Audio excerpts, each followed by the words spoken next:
మనం అప్పుడప్పుడు ear rings పెట్టుకుంటూ ఉంటాం కదా, అప్పుడు బయటికి ఎక్కడికైనా వెళ్ళినప్పుడు ఇది సేల లూజ్గా ఉంటే మన చేతులు ఎప్పుడు కూడా చెవుల మీదే ఉంటాయి. మరి ఇంకా పెద్దవాళ్ళం అయితే చూసుకుంటూ ఉంటాము.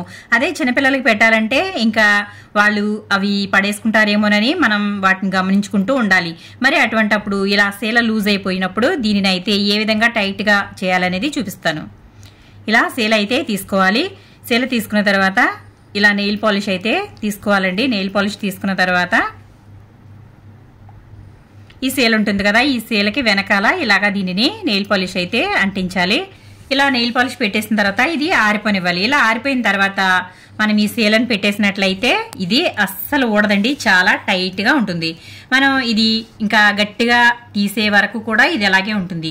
చిన్నపిల్లలకి పెట్టినా కూడా పెద్దవాళ్ళు పెట్టుకున్నా ఎటువంటి టెన్షన్ లేకుండా చక్కగా పెట్టుకోవచ్చు. మరి టిప్ నచ్చిందా? నచ్చితే కనుక లైక్ చేయండి, షేర్ చేయండి, సబ్స్క్రైబ్ చేయండి.